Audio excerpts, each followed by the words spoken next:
Horse dubers. Homer, you promised. I promised I wouldn't eat? Never. You lie. Children, it's time for you to go to bed. But, Mom, I want to hear the witty banter of sophisticated adults. Yeah, you can't have any fun in bed. Oh, they're here.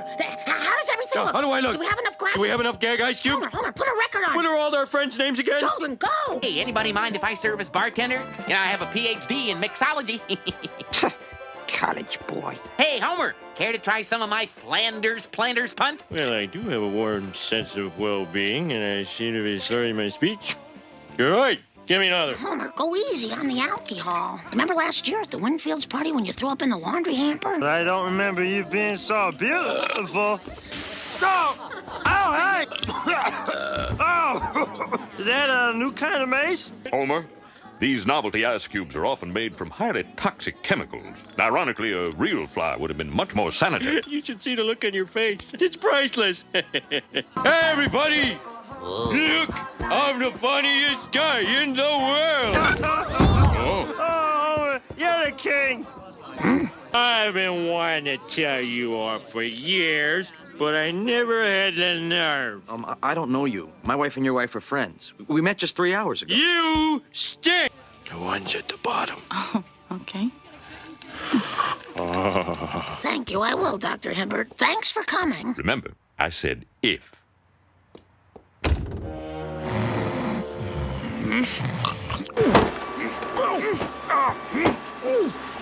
Mark! Come here.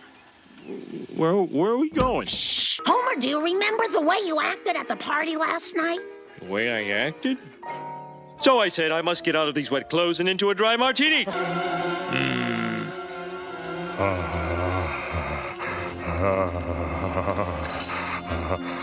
Homer, I'm sorry, honey. Can't we just forget it and go to church? I'm going to church alone today. You're going to stay here and explain to Bart why you scarred him for life. I understand why. You were wasted. I admit it.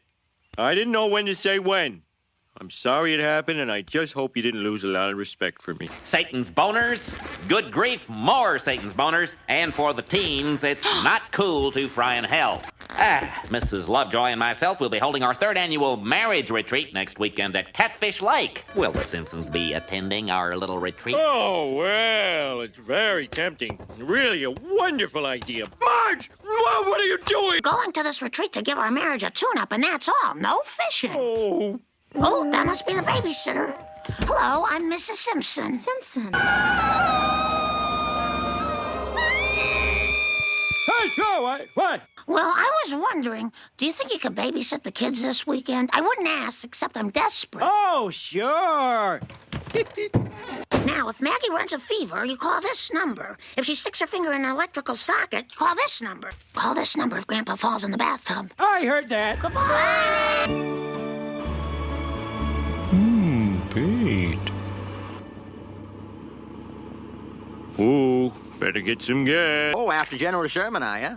Wait a minute. Who's General Sherman? He's only the biggest catfish in these parts. Oh, yeah? They say he weighs upwards of 500 pounds. Gentlemen, I am going to catch General Sherman. Ooh. Oh, my. Lise, in these crazy topsy-turvy times, who's to say what's right or wrong? But right now, my gut's telling me, bleed Gramps dry. Say, Reverend, are we going to get a chance to do any fishing? Oh, I'm afraid not. A marriage can't be reconciled in a few hours, Homer. Now, 3 couples, our best turnout yet. Why don't we go around the room and everyone can introduce themselves and tell us a little bit about why they're here. John, why don't you tell us a little about why you're here? She never cooks. She keeps a filthy house and she talks profanely. She's the queen of the harpies. No, I'm Queen of the not. harpies. No, I'm... Your eyes. I've forgotten how beautiful they are. Let's never fight again. We were fools to argue. Well, let's not talk about... Well, Go on, Nettie. sometimes Maud, God bless her, she underlines passages in my Bible because she can't find hers. She's perfect. Come on, Homer, what are her faults? Well, sometimes they can be annoying. Homer. Now, Marge, don't interrupt. You'll get your turn. I'm done. Okay. Marge? Forgets birthdays, anniversaries, holidays, both religious and secular. He chews with his mouth open. He gambles. He hangs out at a seedy bar with bums and lowlife. Half a gallon of chocolate brownie fudge. Half a gallon of chocolate chip. Did your mom really write that shopping list? Grandpa, what a question. When he goes to sleep, he makes chewing noises, and when he wakes up, He makes honking noises. Oh, and he scratches himself with his keys. Want to thank you for letting me get some things off my chest. Oh. Well, we've missed the luau. What say we call it a night? Bye, book. Raymond, You know, kids, it's getting pretty late. Yeah, you should go to bed, Grandpa. We've had a big day. Back in bed by 7 with no incriminating evidence. The perfect crime.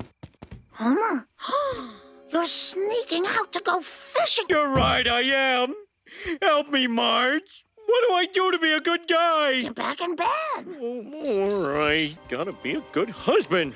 Gotta be a good husband. Hey, kid, you forgot your... Homer? Come on, give up. Huh? Hey, Millhouse, big blowout of Cassidy Simpson. The only adult is frail and old. First instance where I've ever told one partner that they were 100% right. It's all his fault, and I'm willing to put that in a certificate you can frame. A bald guy in a cable fishing show. Whoa! Holy mackerel. Lisa, what's wrong? isn't it obvious? We've degraded ourselves and set back the children's rights movement for decades to You're come. great at a party, Lisa. Really great. You want me to take off my belt? Yeah. All right, I'll show you. Got it. Yeah, take care, man. Hey, thanks for coming. Hey, nice tie, Nelson. Oh, thanks. It's your dad's. I tried to be a good babysitter, but I failed. I have this strong, unpleasant feeling I've never had before. It's called remorse, you vile burlesque of irrepressible youth.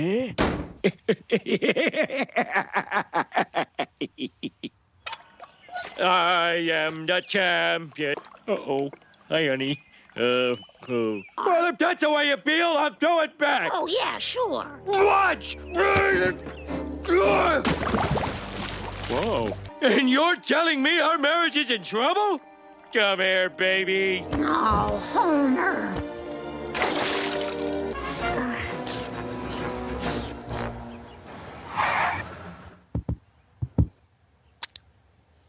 But what's your secret? Pretending to cry. That's right. You heard me. Pretending to cry. Yeah, General Sherman. They say he's 500 pounds of bottom-dwelling fury, don't you know? Well, one fella came close, went by the name of Homer. 7 feet tall he was, with arms like tree trunks, and his eyes were like steel, cold and hard.